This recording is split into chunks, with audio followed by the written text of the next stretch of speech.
So I prepared something on European standardization and the necessity why it's needed to have European standardization.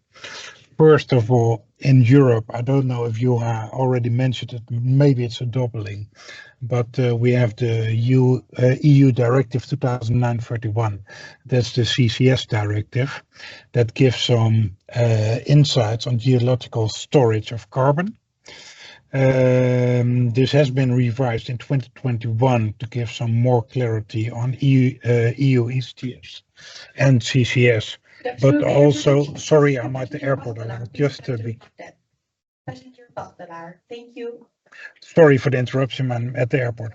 So I was stating in 2021 there was a revision of the CCS directive to clarify EU ETS. And mainly the chemical bound CCU was now explicitly mentioned and also put in here, and you can revise your ECTS strategy.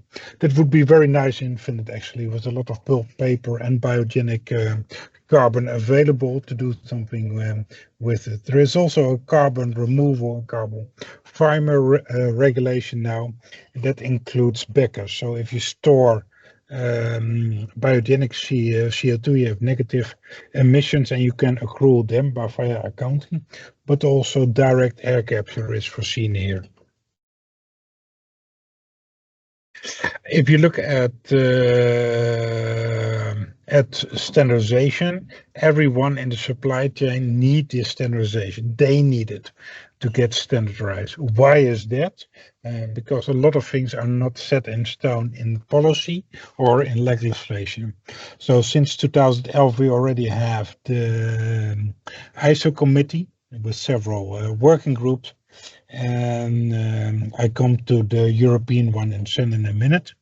In ISO is the global international organization for standardization, and they have in working group 1 a specialized standardization committee on capturing. W2 is transportation, mainly on pipeline transportation, but also ship and other means of transport could be part of the working group. Working group 3 is about storage, mainly geotechnical storage on the ground. Number 5 is the cross-cutting issues. And 6 is something we do not appreciate in the EU, that's EOR. So that's using CO2 to stimulate oil and gas fields.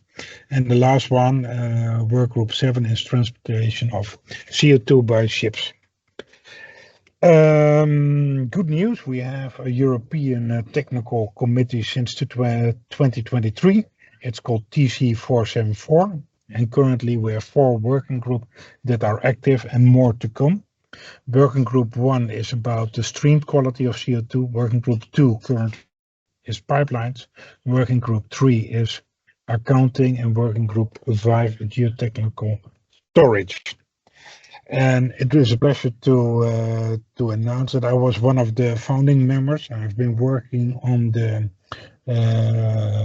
European Technical Committee since early 2022. And in November 2023, it was made publicly, and we created a very nice standardization technical committee for whole Europe. Why do we need standards? So standards is for everyone. Every stakeholder can make a standard and participate in standardization. It's an open field. Any input is very welcome in standardization. So if you look why we need to have a standard, and if you look at the relation, first of all, ISO is globally, but we also have CEN, Comité Européen Normalisation, so the European Committee for Normalization. They set forth requirements that are not in policy, EU policy, or even can transpose later on to EU policy. So they are made specific in the EU and give more guidance. Then also you have, of course, the national legislation, but also the national standardization bodies like SFS, METSTA in Finland will create norms and standards to transpose legislation and also harmonize requirements. And for CCUS, we have so many doubts, so many unclarities. So as much as possible, what we can harmonize on global level, on ISO level, we do. If it's not possible, we go on European level. And if that's not possible, we go to national level. So TC 474, it's a European committee where I've been a founding member there. Maybe good to mention that we started this from the Netherlands, from the NEN, another standardization organization. And first of all, we were looking only at quality stream. When we started in 21 already, we were discussing this, but now it's a full life cycle of any CCUS project, and also the design, construction, commissioning, operation, inspection, maintenance, end of life, closure, handover, and storage and retrieval is mentioned here. Also, specific health, safety, and environmental aspects are mentioned in the scope, risk and integrity management of the projects, and any life cycle assessments. CO2 streams, where everything started with and their quality, but also measurement, monitoring, verification, quantification, including accounting across the CO2 CCUS value chain.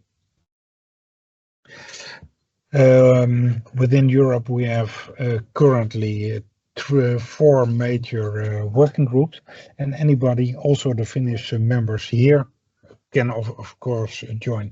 Any stakeholder is welcome to join via the national standardization body, METSTA, and I've been working together with Tommy on several topics. What's very important currently is to have a common understanding, to have a level playing field on the CO2 streams, what qualities are allowed, and also the discussions, do we need to have one stream or multiple streams?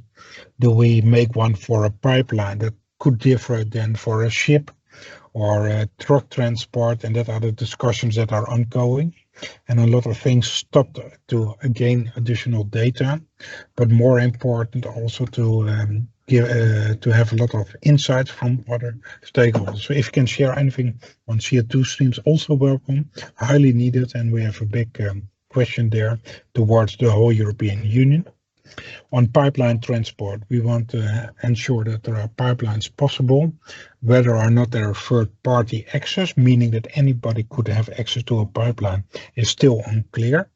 Currently, it could be only commercial or could be only by an operator and not a monopolistic transport system operator, as we know from natural gas, as you know, maybe by a gas grid in Finland. For CO2 accounting, we're working on the accounting standard, but there again, how to measure it relies also partial on the CO2 streams and the quality. What's in the stream and what do we need to measure later on, and how to measure the data in the end to have a balance. The CO2 accounting has also negative emission, also accrual, if you store biogenic CO2 or you do direct air capture of CO2. And the last part is geological storage, so store safely for long-term CO2 on the ground in either depleted gas fields, salt caverns, or even aquifers are being looked at, up to the topside equipment and including handover and safe operations. Yeah, and what I said, the ISO 265 since 2011 already has a lot of standards. One we're about to being using in the EU is the one for pipeline transport, although we see a lot of things that needs to be updated, and that's why I work on a European one too. And that was it from my side.